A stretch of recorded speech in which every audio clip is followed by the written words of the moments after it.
So good afternoon, everyone. Good afternoon, everyone. All right, so this is an opportunity for the next hour to have a lot of fun with what is one of the best assembled panels I've got the chance to moderate in some time. I have a great group. So this is all about stumping the panel. So I want you to start thinking about the good questions that you want to ask.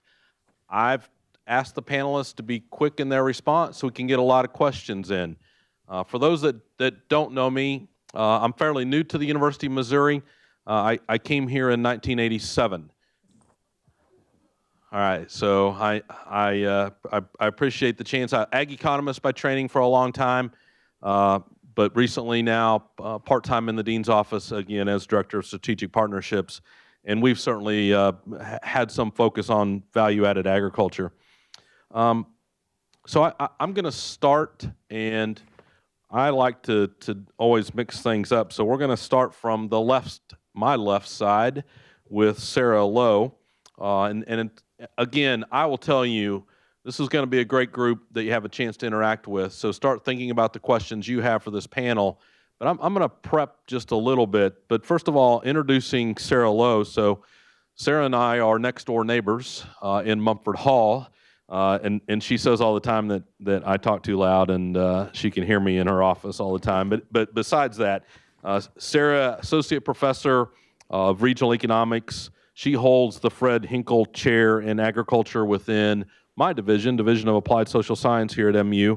She's also the Director of MU's Extension's Regional Economic and Entrepreneurial Development Program. Sarah's research interests revolve around rural economic development, motivated in part by both a rural Iowa as well as a rural Scotland background. She's been here now for a couple of years, joined MU here in 2018. Before that, she spent 10 years with USDA's Economic Research Service. During that time, got a chance to work in the Secretary's office as part of a team related to infrastructure. She also worked in the Center for the Study of Rural America at the Kansas City Federal Reserve Bank. So a PhD in agricultural economics from the University of Illinois and MS from Purdue, and her bachelor's from Iowa State University. So welcome, Sarah. My question to really start you with is, can you provide an overview to this group on how University of Missouri Extension is equipped to handle the areas of entrepreneurship and product innovation? Thanks for the great introduction, Scott. Yes, about 2 years ago, MU Extension reorganized, and as part of that reorganization, we have greater resources for economic development, for business development, and in workforce development. So let me tell you about some of those resources that may be of interest to you as producers, as nascent entrepreneurs. Let me start with what you might be most familiar with in terms of extension, your traditional specialists in production agriculture. We have specialists here on campus. We have field specialists out in your county offices. In addition to that, did you know that Missouri's Small Business Development Corporation is part of MU Extension? So for all of you entrepreneurs out there, we have 20 physical locations across the state where you can meet with a small business development counselor. And for example, one thing that they could help you with is getting commercial financing. You can go to the Small Business Development Center, sit down with a counselor, and they can help you figure out what you really need, what you need in your business plan to be successful when you sit down with a lender. The Small Business Development Center is also in the process of hiring looking for someone who could do agricultural business and agricultural value-added counseling. So look to that in the future going forward. And just this month, we added to the SBDC a virtual counselor. So you don't even have to go to one of the 20 partner locations across the state. You could meet with a SBDC counselor from your farm, assuming you have broadband internet, of course. So look to the SBDC. I want to talk a little bit about my unit. My unit is a new unit, Regional Economics and Entrepreneurial Development. We do a lot of studies, value chain studies, economic impact studies, policy studies, and our goal is to help policymakers, industry groups, and producers add value to their businesses We have done quite a bit of work on agritourism. We're working with the Missouri distillers value chain, so all the way from Independent Stave, we just heard from them, to the Missouri Craft Distillers Guild, who are here today too. We're working with that group. We've also done research on financial capital availability and broadband availability. So we are, if you have any research needs, come to us. We're part of Extension. We also work with 40 community economic development specialists across the state. So all 40 of them work with me closely, and they are your local connection to us here on campus in terms of state specialists.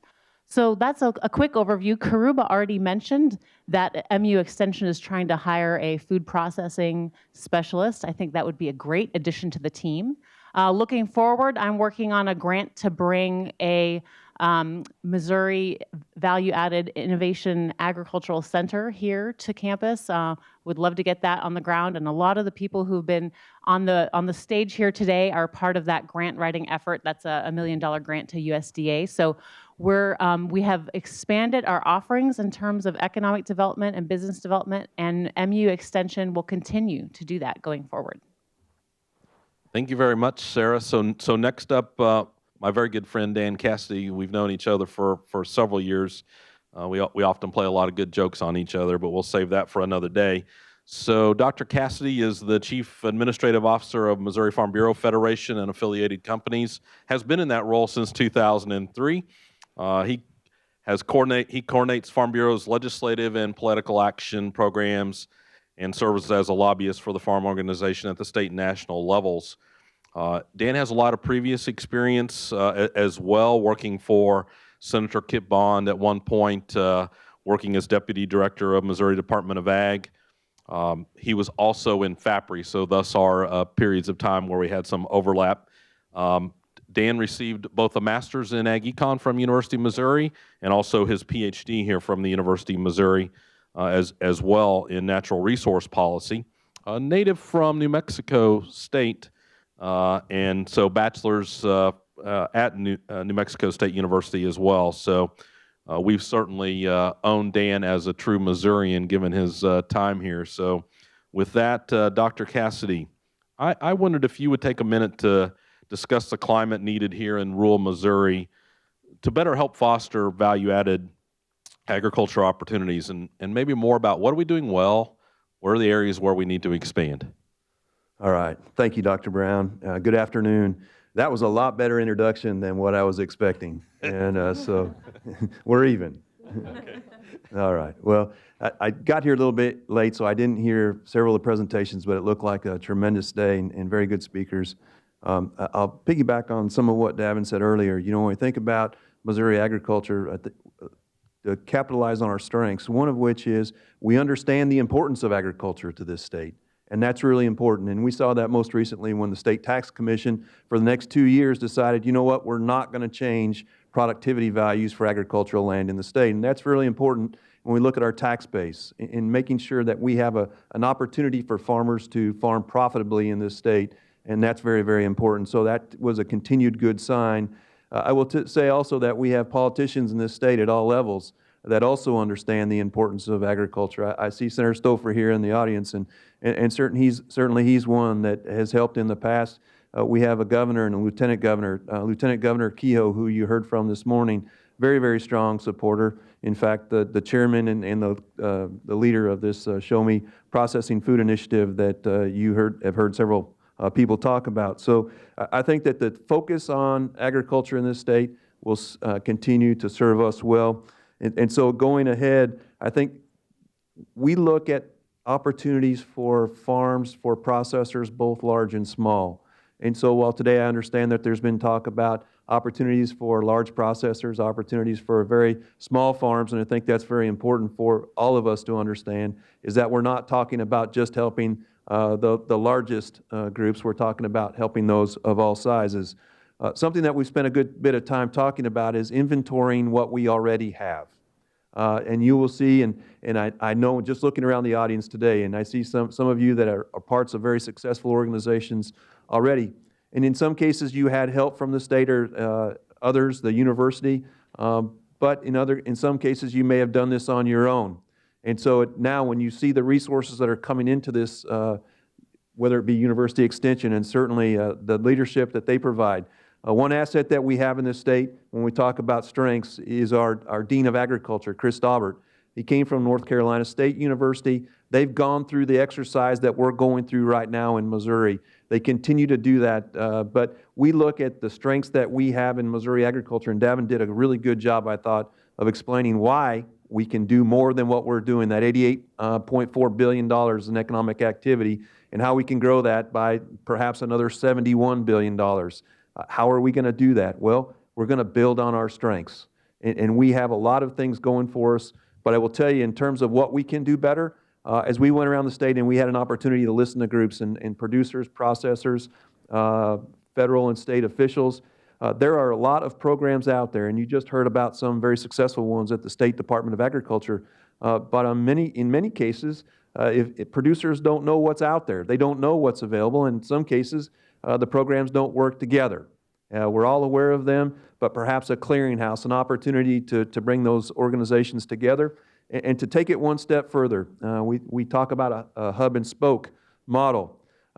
We think about the academic institutions in the state, and we have tremendous academic institutions in the state, but it's really important that they work together. And when Dean Daubert came in and working with Scott Brown, they recognize that, and you'll see the faculty and staff here at the University of Missouri and University Extension that now are going to be reaching out to the other entities in the state to say, what are your strengths? How can we work together? And the beneficiaries of that will be all of us, in that there's no need to duplicate efforts. And so I see that as something that will be a strength in the days to come, but an opportunity for growth for us from this point, at this point. So thank you. Thanks very much, Dan. So next up, Ashley McCarty. You know, it's been a long time ago since I first saw Ashley, and I was so impressed with somebody that was so young that had such a great grasp of ag issues. I really got to know Ashley when she was working alongside the director at Department of Agriculture at the time. Currently, Ashley is the executive director of Missouri Farmers Care. That's a joint effort by Missouri's ag community to stand together for the folks that provide the food and jobs on which many of our communities here in Missouri depend. Prior to Missouri Farmers Care, Ashley was with Missouri Corn for a number of years. She's currently on Missouri's Clean Water Commission, chairing that commission right now. And I will say, Ashley, another graduate of the University of Missouri, animal science, very good. A cattle producer in Northeast Missouri. Yay for Red Angus cattle, right, Ashley? So I appreciate you taking time to be with us today. So I want you to talk with us, if you will, about the ways Missouri Farmers Care is working to connect consumers to the value-added agricultural space. Good afternoon, everyone. Thank you, Dr. Brown.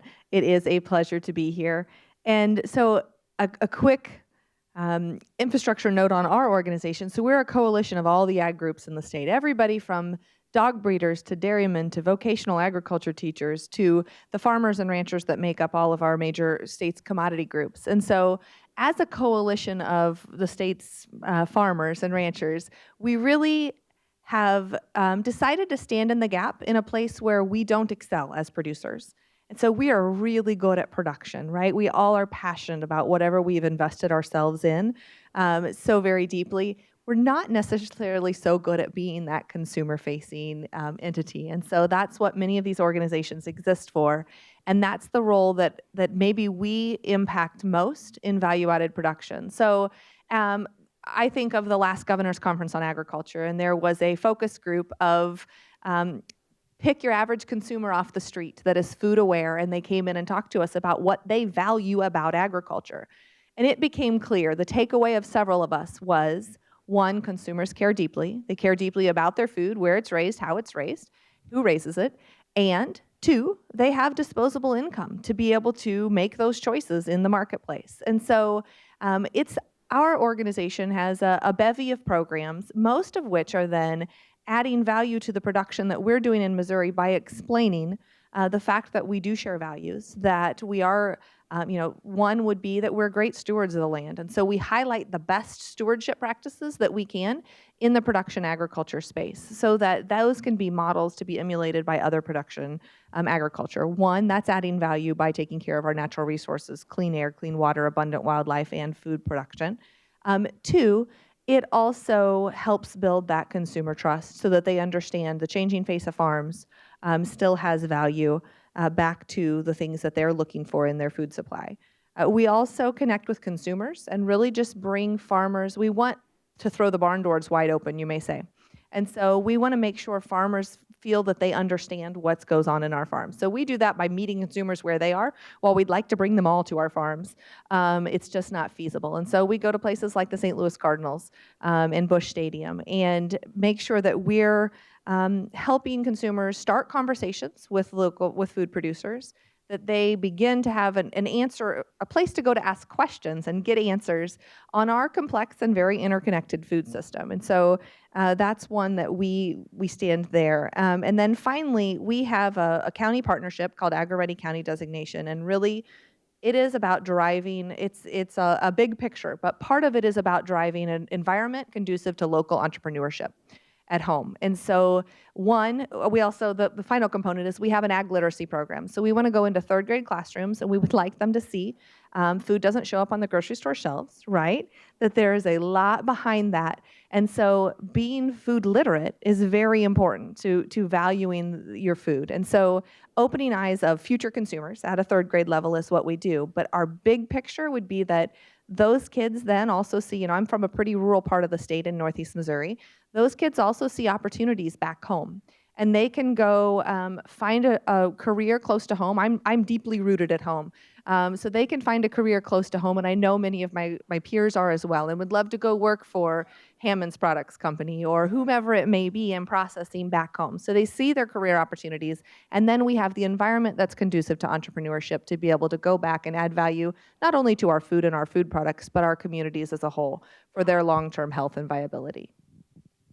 Thanks very much, Ashley. So last, but certainly not least, Davin. So y'all have already been introduced to Davin Althoff, but for a minute, I just want to come back and give you a little bit more because there's a lot more to his background. So prior to Department of Ag, Missouri Beef Industry Council, currently sits on the board at MFA Incorporated. Also, a cattle producer from California, Missouri. I will tell you my own little personal story here for a minute. So Davin's oldest, I believe. All right, so instead of wanting to help AI cattle one snowy December day, he decided that Scott Brown had more important work for him to do. So we employ one of Davin's children here at the University of Missouri. So I think Davin would have certainly liked to see him home that day, but he found the confines of Mumford Hall much more warm than being out there trying to AI cattle one day. So we appreciate your sharing Nick with us as well, Davin. It's been a great opportunity for me to work with Davin the last 2 or 3 years. It's been a great partnership between the College of Agriculture, Food and Natural Resources and Missouri Department of Agriculture.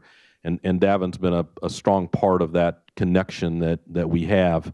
We've been working on a number of different things, and certainly the Food and Beverage and Forest Products Manufacturing Initiative is just one of them. So I've gotten to know Davin extremely well. So I know, Davin, you talked some about the current focus areas in terms of value-added agriculture at the department. If you were going to look forward in your crystal ball about what's the success side, what do you see coming? What do you tell this group about where Missouri Department of Ag might be looking as you go into the future? Well, thank you, Dr. Brown, and I appreciate the introduction. I have to finish that story that you just shared. Dr. Brown did inform me that morning that Nick was warm in his confines in his office, and my response to Dr. Brown was, "Well, I hope, Dr. Brown, you're working his tail off." And I didn't use the word tail, but as we were cold out on that snowy morning. But thank you again, Dr. Brown. I mentioned, in my presentation a little bit ago, when we look at value-added opportunities in Missouri Department of Agriculture and the things that we're currently doing, I have to bring more awareness and emphasis on the Missouri Grown program and what Christy Miller's doing with that program. The Missouri Grown program, it really is the brand for Missouri agriculture, and anybody who's producing or manufacturing a product in Missouri and is looking at reaching that consumer in Missouri. And so we're doing a lot of unique things with that program, and we're looking out ahead at other opportunities that we can leverage the brand, the Missouri Grown brand, in terms of how can we make that brand more than what it is today. And it's doing a lot. As I shared a little bit ago, we've incorporated such a strong social media piece to bring consumer awareness to the products that you are raising if you're utilizing the brand. We've got a website that producers, if they're interested in marketing their product through the website, it's been a very useful tool, and we're using our digital marketing platform through our digital marketing efforts to drive consumers in our large urban areas of St. Louis and Kansas City and Columbia and Springfield to that website so they can connect with the producers that are on that website through the Missouri Grown website and that are Missouri Grown members. So as I look out ahead, I certainly think that the Missouri Grown brand is an area. When we look at the food and beverage initiative, and I always forget to throw forestry in there because it's such an important part of that initiative as well. When we look at the Missouri Food, Forestry, and Product Manufacturing Initiative, I think Missouri Grown has a tremendous opportunity to be a brand that we can increase to a higher level that brings awareness to the products that you all here in this room are raising, whether it's products such as jams and jellies that I mentioned a little bit ago, to meat proteins, to forestry products.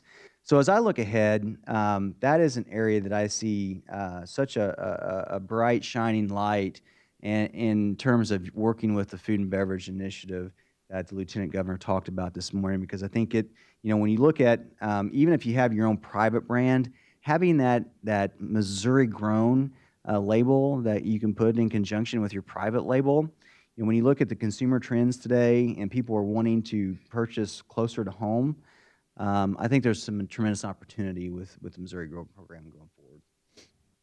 Thank you very much, Davin. All right, so you've seen each of them. So we have a couple of options here. One, right now, somebody can raise their hand and have the first question for the panelists. Hey, thank you. Hey, thank you all for your work. It's great. Oh, well, thank you. Can you hear me now? Thank you all for your hard work. It's been great listening to your talk. I have a question. Some think that that the state of Iowa is getting too polluted, their groundwater, from large agricultural operations such as hog farms and CAFOs. And I've got a question, mostly for you, Dan, as Farm Bureau guy. Why did Farm Bureau push so hard to eliminate local control and allow CAFOs to expand unchecked into the state of Missouri, and how that affects actual small farmers that grow hogs? We used to have 10 times as many small farm hog farmers in Missouri as we do now. Okay. Thank you. All right, sure, I'd be happy to answer that. So for those of you that aren't aware of what the situation is in Missouri, last year the Missouri General Assembly passed a bill, Senate Bill 391, that I think I would perhaps differ with your interpretation just a little bit, in that the purpose of the bill was not to eliminate local control. The purpose of the bill was to create additional opportunities for producers of all sizes. And so I will tell you, if you were there, and I was there for the filibuster in the Senate that went all night, and so we heard all kinds of discussion. I was there, and Ashley was there. The Department of Agriculture was there to listen to the testimony of producers that came in, young people that came in and talked about that was their opportunity to get involved in agriculture, to be involved, to stay on the farm, to stay in their local, in their rural community. So it provides opportunities. And so I will tell you that from the perspective of an ag organization, we're there to provide opportunities for farmers of all sizes. And so I would disagree with your assertion or your assumption that they can expand unchecked. There is a regulatory structure in Missouri that is highly defined, that any producer, anyone that comes into the state that wants to take a look at opening a confined animal feeding operation, they have to go through that process. They have to apply, they have to receive a permit from the Clean Water Commission. They work closely with the Missouri Department of Natural Resources. And I will tell you, sometime if you have an opportunity, for those of you that are interested, if you have an opportunity, talk to officials at the Missouri Department of Natural Resources and get a better idea of the existing CAFOs in the state, how they've performed over time. And I think that there's a widespread perception that there's widespread problems with regard to CAFOs. And when you actually talk with folks at the Department of Natural Resources, you'll find that that's not the case. So that would be my response to that. I'd be happy if you would like to discuss it further. I'd be happy to do that. Okay. So thanks very much, Dan. So I'm actually going to move back and forth here a little bit. So as you have questions, make sure you get them in between. But I'm going to turn to Sarah. I saw Sarah do a presentation a few days ago now, and it had a lot to do with the current health of rural Missouri. If you'd care to share some of that information, and then does value-added agriculture opportunities help move the needle relative to kind of the current indicators that you see? Sure. Thanks, Scott. Okay, I'm going to put on my geeky PhD economist hat now. I'm going to talk a little bit about GDP. Our nationwide last year GDP numbers came out this morning.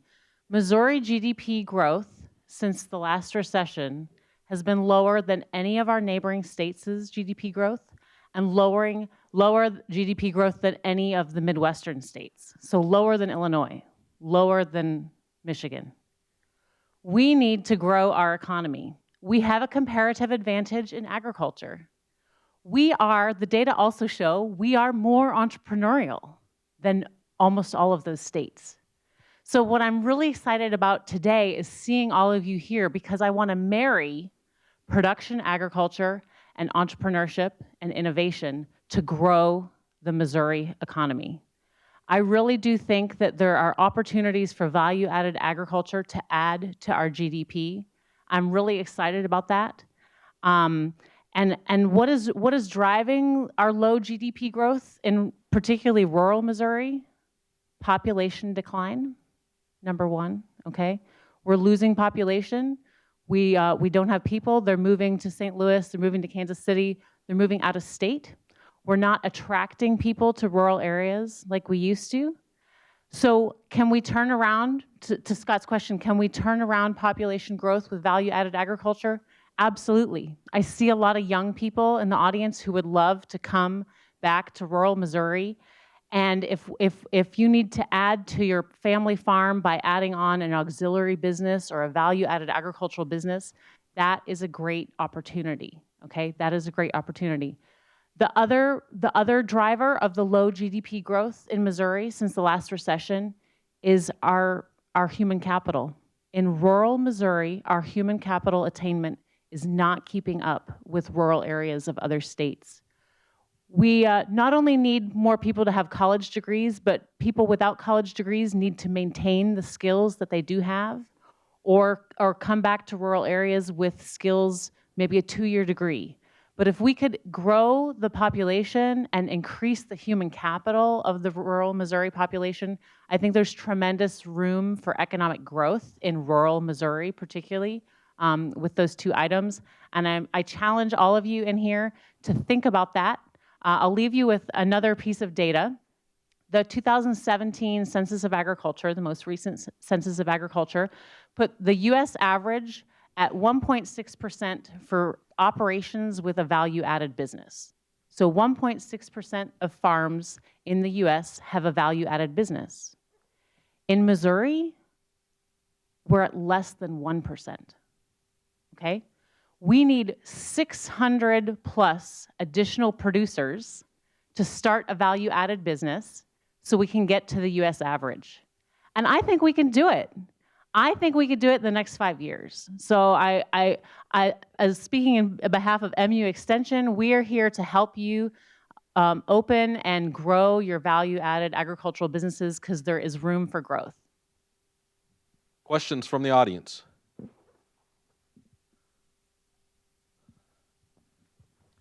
You know, I often hear it said that, you know, the decline of the family farm. I mean, I hear it all the time. I'm an urban guy and I'm around a lot of urban people who don't know a lot about agriculture. And I'm not here to create a problem, but I come from a family, I never lived in rural America, but I came from a family from southern Illinois, a little town called Pinckneyville, Illinois.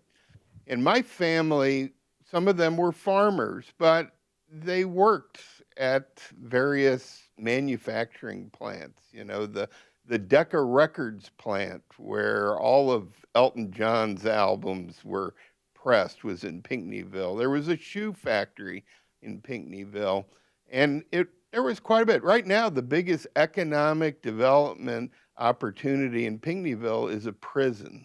I mean, that's what they got.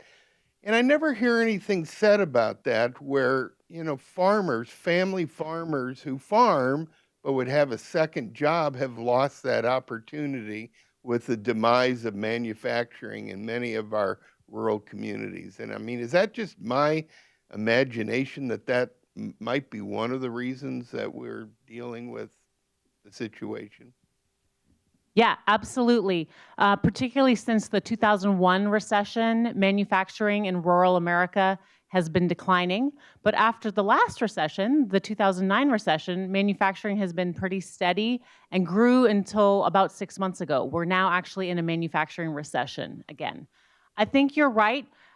Most of the producers, most Missouri producers do have an off-farm job, okay? But it's not in manufacturing. Now, I do want to grow manufacturing. I think there's room to grow food manufacturing in Missouri. But the growth overall in the economy is in professional, scientific, and technical services. And so when I mentioned the workforce or the education piece, that's saying that the Missouri producer now needs a college degree and needs to have a second job that's professional or that's highly skilled. And that's the new type of job. That's where all the growth in the economy really is. So I'll follow up. Ashley, if you'd follow a little bit. So Agri-Ready designation by Missouri Farmers Care, you mentioned it earlier, a little bit more and along what's that entail in terms of new business, and then maybe even what have you seen as success out there? What are the opportunities? What maybe didn't work so well from that value added? What would you share with this group? Thank you. So this vision with Agri-Ready is that our counties, you know, at a state level, we'd been working for a long time on the things that Sarah works on every day, on our statewide groups. Our State Department of Agriculture had been working on business development, entrepreneurship, and growth. We hadn't really equipped our counties, who know our localities very well, in order to join in that partnership. And so this program has been developed by this organization really to be a tool in a toolkit for these counties to say, we are a great place for business because jobs absolutely matter. When you see operating producers on this stage, this is my off-farm income, right? To go back and subsidize the cows that I have at home. And I'm not unique in any way, shape, or form. Same with Davin. That's why we're sitting here not out with the cows today. And so that program is intended to be a tool in the toolkit for an economic developer to go say, you know, I have one of these extension economic developers back in Adair County. She does a great job. She's certainly not focused on agriculture. She's certainly focused on manufacturing. And that's what's going to bring a lot of jobs that have a living wage that somebody can then go back and do our passion. You know, the average, a couple numbers, and I'm not the economist on this stage, so I'm probably treading into some pretty questionable waters here because it's just trend lines to me. But the fastest growing segments of agriculture are farms with under $1,000 of gross income. I mean, that's today what we've been talking about largely, right? It's great opportunities, absolutely wonderful opportunities, but certainly doesn't pay the bills. So I'm home on a Century family farm, which probably didn't really have a living wage in my grandparents' age, or maybe my great-grandparents. It certainly doesn't pay the bills today. And so we need to see enhanced ability to leverage the consumers we have around us. The way I'm trying to do that is selling beef off the farm, direct to consumers. And I think after this conversation today, I should see if my meat locker can put on the Missouri Grown label. That's my takeaway from today. And so those opportunities are exceptionally important at home, and the needs from corner to corner of the state are very different. And so the Agri-Ready County designation, we're working with county commissioners. Some of them, Vernon County, Missouri has said, we heard this earlier, we don't have a meat locker within 60 miles. Hard to add value to your meat products off the farm when you can't get them processed locally. That's the need we have. Audrain County, Missouri, one of probably our best success stories, they have decided that they're going to brand themselves as a place to do dairy business. So we were talking over lunch, again, Ryan Milholland's in the back of the room. My numbers are going to be rough. We had about 2,400 dairies when I started in this industry after graduating Mizzou in 2003. We're down to 500, roughly, operating dairies in this state. Audrain County has said we've got feed, we have people, we have water, we have crops to feed dairy cows. We are the place to bring a dairy in the state of Missouri. They're having some success. It's a hard time in the dairy industry. They're having some success in making sure that message is heard, not only in Missouri, but across this country. You want to move to Missouri's heartland, or to America's heartland, where feed is abundant and we've got resources, come to Audrain County. They're also taking the next step in educating their local kids, so they have the workforce there to be able to support those industries. So they have an ag business development, now a partnership with Mizzou. They have an ag business management, rather, 2-year degree program. And so we go and talk to those kids. They have come from all across, and primarily northern Missouri, wanting to stay rooted in agriculture and wanting to stay home. And so I'm so pleased that they're able to equip those kids with a program that is going to give them, they're doing precision agriculture. They're doing the work that's going to pay them to allow agriculture to flourish there at home. Very good. So, Christy, another Missouri Grown ad, right? All right, so Davin, to you in particular, we've heard Missouri Grown a few times now. Give us some of the success stories that are out there, and if folks are interested, what are those steps? What have you seen out of that program? Well, I should just have Christy stand up and talk.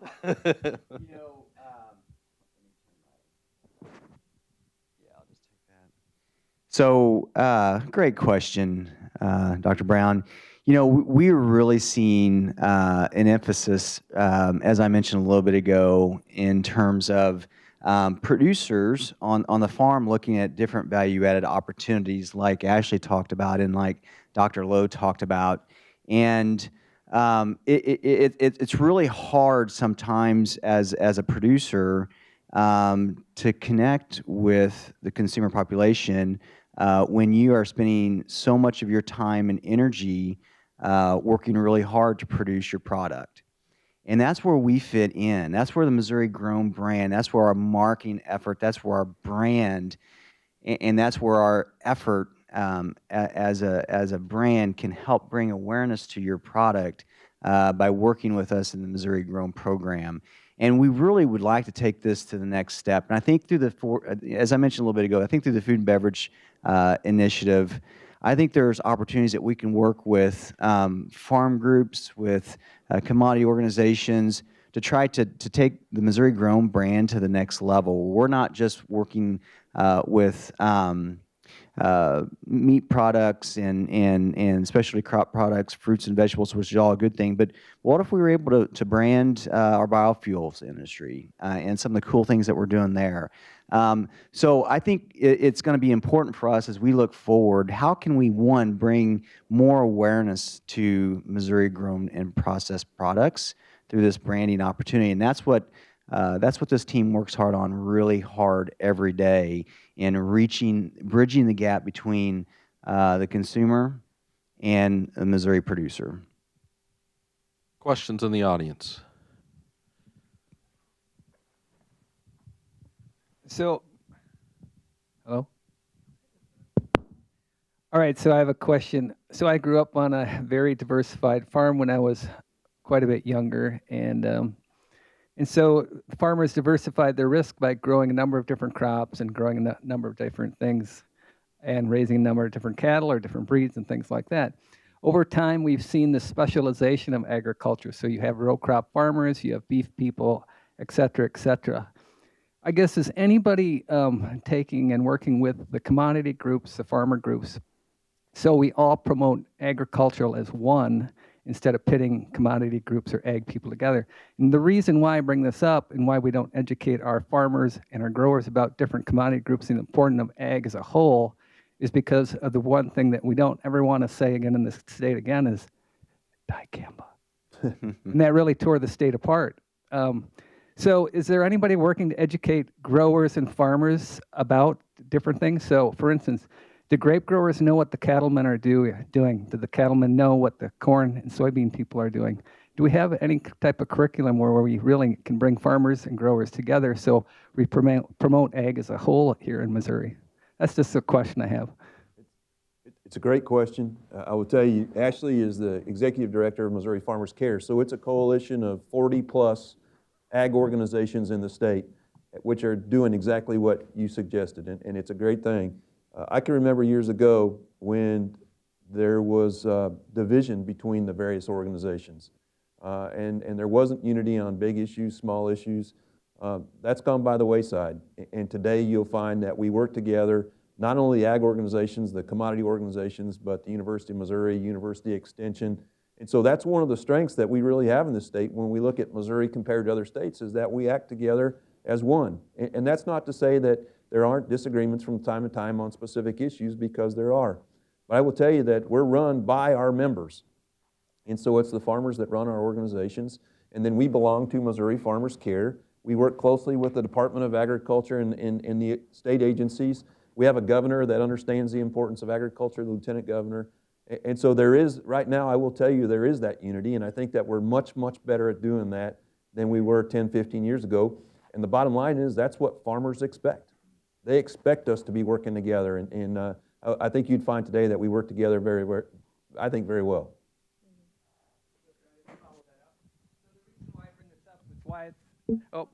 The reason why I bring this up is because when things get thrown out into the ag world, such as, let's say, just large swine farms, I mean, all of the people in agriculture, whether you're a grape grower, peach grower, whatever, should be fighting and saying positive things for ag instead of infighting is what really knocks the urban people to the ground when they see, because I've always said you have to take the F out of farming. It's a dirty word, and so can we turn the F word into food instead of farming? So that's how I really view it. Can we look at that?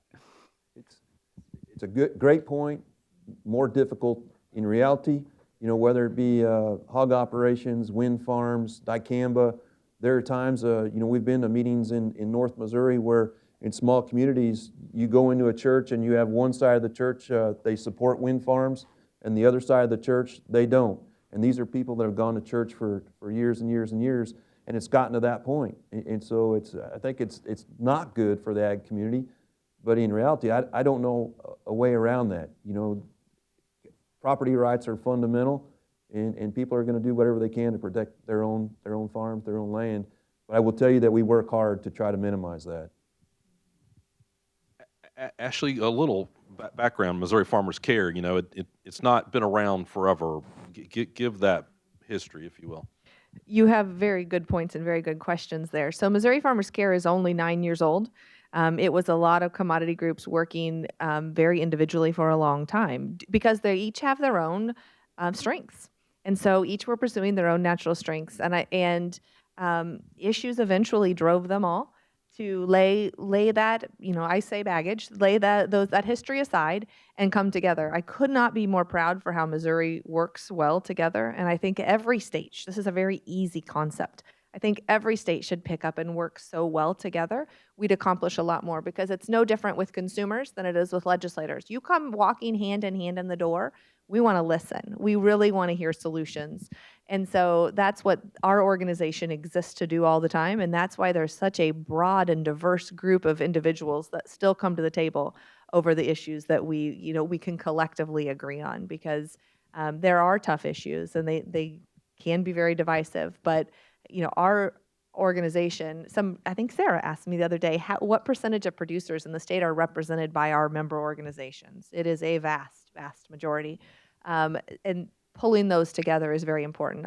On a flip side to that, our ag literacy program that I talked about, we're using the best and brightest high school FFA or 4-H students to implement that. I think that it thrills me. It's 10 weeks of ag education. So we're talking about conservation, careers, wheat, the major commodities, corn, soybean, farmers grow a garden. We talk about livestock as well. How many farm kids today, or ag kids, or FFA kids, know much about the poultry industry or know much about the wheat industry? And so we're building ag literacy in our high school students as well as in our elementary students, because not very many of us are that well-rounded that we can really understand and empathize and stand in the shoes of our other producers. And so I think that is probably the thing that makes my heart sing with that program, is that we're building an agriculture industry that's going to be able to stand together in empathy and pull together when issues come before us. You know, in addition to this ag education on the move, which Ashley just referenced, Missouri Farmers Care has also taken the lead on something called Drive to Feed Kids. And so when we think about even an agriculture state like Missouri, in some counties, 1 out of 3 children they're food insecure. So they don't have ready access to nutritious, affordable food. That's a real problem. 1 in 5 people in this state are food insecure. In an ag state, that's hard to believe. And so our ag organizations through Missouri Farmers Care and a lot of agricultural businesses in the state have come together, and they said 2 things. We're going to raise money for this. We don't want people falling under the cracks here, between the cracks. We've got to create awareness that we have a problem in this state. And so we've come together working with 4-H and FFA, working with University Extension, the State Department of Agriculture, the Missouri State Fair. It's a huge coalition of folks, and we're making a difference. You know, last year at the Missouri State Fair, we had 700 FFA students come together, and they packed 128,000 meals for Feeding Missouri, which is a coalition of the state's regional food banks. That's a good thing that we do, and it's those that produce food. They do so in a big way, but they also don't want anybody to fall through the cracks. And so this is another opportunity to call attention to a real problem. So it's an offshoot of us coming together, working together.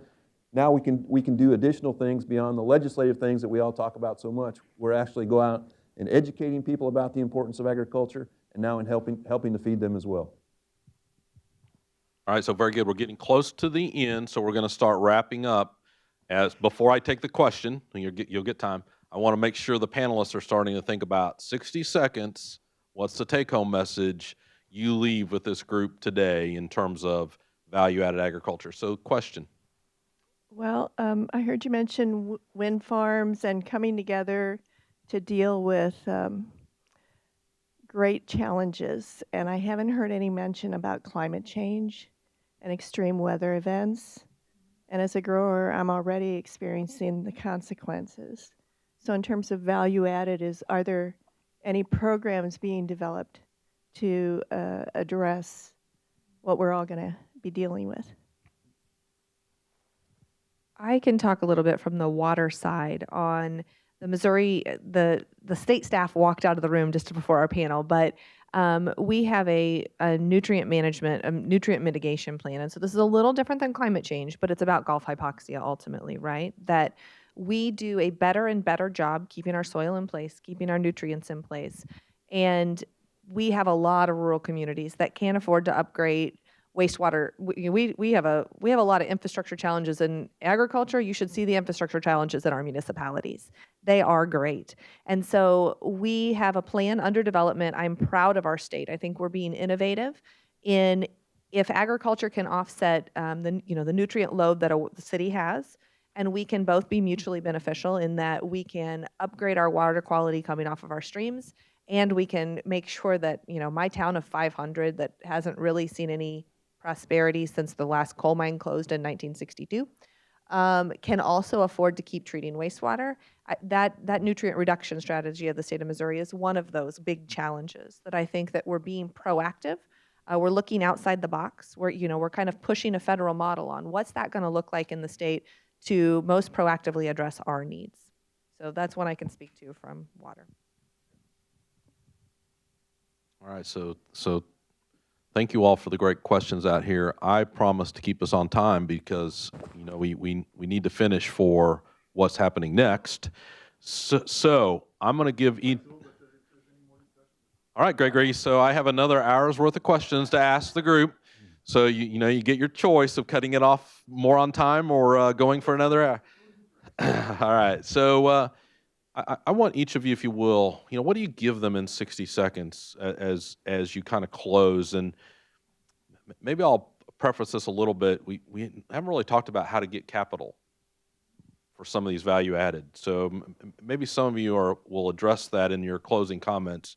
But to me, I see a lot of great opportunities that sometimes seem awful risky, and finding the funds for those ventures. I think many of you have a say in how that happens. So hopefully I've droned on long enough to give you all something to fill your 60 seconds. Davin, would you like to start? So I'm happy to, Dr. Brown. So 60 seconds. I think I would leave you with this with respect to, the capital is really one of the challenging aspects when you look at value-added agriculture, because it's where it's at is capital coming in to help invest in some of these infrastructures. But we place a lot of emphasis on when we think about value-added, we think a lot about food manufacturing and food processing, and that is, when I shared the economic impact relative to the $88 billion, that's where we see the biggest impact. And I think going forward, where there's opportunities for expansion in that area, I think the capital will come. I think I want to focus more on value added. In my mind, comes in many different forms. Value added agriculture comes in many different forms. It does come in the form of food manufacturing and food processing. But I think it also comes in the form of connecting to the consumer through programs such as the Missouri Grown Program, where we can help you as a producer, if you're interested in going straight to the consumer, we can help you with that, with marketing your product and helping consumers understand that it is a Missouri grown product if they're looking at a local grown product. I will also say our global marketplace, we have to continue to look at international trade in various forms. This morning on my family operation, we sold a load of feeder cattle, $70,000 worth of feeder cattle. Of that $70,000, approximately $7,000 to $8,000 of that can be attributed to the global marketplace. If we didn't have international trade, we could take $7,000 to $8,000 off the value of that load that we sold this morning. So what our team is doing on the international marketplace and trying to open up markets, whether it's food and beverage related products, even on a small scale, we have assistance that will help producers and ag businesses that want to export. We can help you get to that point. So I think value added comes in many different forms, and I will pass it on to Ashley. Thank you, Davin. I missed the second half of Scott's question earlier about success stories. So I think the 60-second takeaway that I'll expound on briefly is collaboration. I think collaboration is particularly challenging for us. We each have we're a very proud history generally, and collaboration is where I've seen value added work really exceptionally well in the state of Missouri. So I live up near Macon, and there were in 1990 350 farmers that came together to build the state's first farmer-owned biofuels plant, first ethanol plant.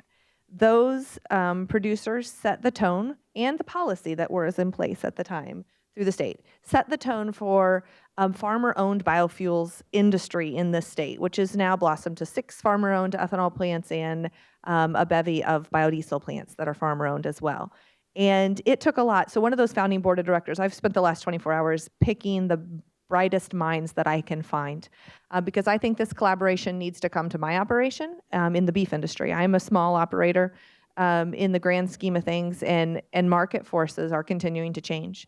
And so I'm trying to be a bit proactive about that. But I talked to one of those board members last night, and he said, the secret to success of that value-added collaboration was every member of that board was not in it for themselves. We all agreed that wherever the feasibility study that we had done said was the best place to put that plant, though they'd raised $16 million hard-earned dollars in the early 90s, that's where we were going to go. And he said, you could have heard a pin drop when the economist said that it really needed to go in Macon, Missouri. It's not where a single one of us thought it would go. But because of the nature of that board, which led to its success, which led to the groundbreaking of an entire industry across the state, which has added, to me, untold dollars of value back into rural Missouri, was done because of that collaborative nature, because we were all in it for the good. That has been the good of those 350 investors, the hundreds of farmers that sell their commodities to those plants, the combined heat and power that's generated from those plants that goes back onto the grid in their local economies, and everything else that's gone around that industry. And so I think that we're all going to have some opportunities in the coming years to really look in the mirror hard and figure out, look around and see who we can collaborate with our neighbors. I think it's going to take a little bit of personal sacrifice, perhaps. Yeah, I have red cows. Scott mentioned that earlier. My red cows may not be the ones that I partner with my neighbors on, but I think that those opportunities are going to lead to a stronger Missouri agriculture, probably higher value products coming out in the end. And I think that we can look to those that have come before, those on that farmer board of directors that they've done it successfully. That's a large group of very independent-minded individuals, and know that there's a real successful path forward for all of us moving forward. All right, so when we talk about capital, we think about, is there a need for venture capital in agriculture and value added? And the answer to that is probably yes. But when we think about what are we going to do with that money from a producer standpoint, thinking about the ability or the willingness to consider different business models. That's going to be important as we move ahead. It's not just going to the Missouri Ag and Small Business Development Authority and asking for a feasibility study or looking at your operating expenses. The U.S. Department of Agriculture also has loans and grant programs and loan guarantees, and that's going to be helpful as well. But as a state, when we talk about making this the priority that we are, it's going to be taking a look at, are there bond programs that we can put in place to raise large amounts of money to put on the table to help those of you that are in this room that have an interest in doing this to get started and to keep going. So it's not just feasibility studies, it's actually operating money and knowing that you might have to take on partners to get where you need to be. Talking about going from small scale to larger scale. There's a big jump there, and some of the things that we have talked about and this is, we call it a lot of different things, the Show Me State Food, Beverage, and Forest Products Manufacturing Initiative, and we've got to come up with a better name. Something a lot shorter, but there's a lot of good ideas in here, but it's going to take money to get this started. And so one thing we've talked about, and that we will continue to talk with Lieutenant Governor Kehoe about in the legislature is we've got to have some continued seed money to keep this to keep these programs going. Because it is expensive to get this going, but I think we would make the argument that the return on that investment will be very, very significant. And so the last thing that I'll say is this building that we're in, the Bond Life Science Center. I worked for Senator Bond in Washington, D.C. for a while, and I can tell you that he worked on life sciences day in and day out. He was committed personally to it. But he was also committed to a program that was actually earlier than that started right here at the University of Missouri, and it's called Food for the 21st Century. And that was kind of a program that was ahead of its time. It was looking at life sciences, but it was years and years ago, it was trying to get ahead of a curve, to take a look at technology that was at that point sometime into the future. And because I think it was that, his vision and the ability to take that vision and share it with others and get them excited about. That's what we're talking about here when we talk about this report and what we have the ability to do. It's kind of Food for the 21st Century 2.0. And so I will tell you this, the last closing comment is that we are well poised to make a difference, to get this, to actually implement what we're talking about here, because really everybody's working in the right direction, whether it be the ag organizations, whether it be the state, whether it be the University of Missouri, the other academic institutions in the state. We're all on board. And so I think ultimately we have the ability to make a real difference here. And it's exciting. Great. Well, let me start with the financial capital availability question. I have a 2017 study that looked at rural counties, that looked at small business lending in rural counties. And what I found is in counties where there was more lending to small businesses, there was a statistically significantly higher rate of entrepreneurship, of births of establishments that had paid employees, okay? So that's good news. How do we become one of those counties with more small business lending, right? That's the obvious question. I challenge all of you when you go home to your communities, to your regions in the state of Missouri and Iowa, to think about fostering a culture of entrepreneurship in your community. Encourage innovation. Encourage risk-taking. send them to the SBDC so they're not making too many crazy risks, okay? But create in your community a culture that's accepting of people doing things differently. I tell you what, I'm from Iowa. Now that I'm living here in Missouri, we have that compared to Iowa. Compared to a lot of other Midwestern states, we are innovative. But let's continue to foster that culture of innovation. It's called entrepreneurial ecosystem building. Extension can help you do that if you want a formal process for doing that in your community. But that is proven to increase small business lending because local lenders can see that there's more information flow, there's better connections, better networks. And teeing off what Ashley and Dan both said, collaboration, networks, working together, that's how we build the ecosystem that supports the birth and growth of value-added agriculture in Missouri. So, Davin, Ashley, Dan, Sarah, thank you all very much for letting me moderate and not put you in too big a spot today. I hope you all will join me in thanking this panel.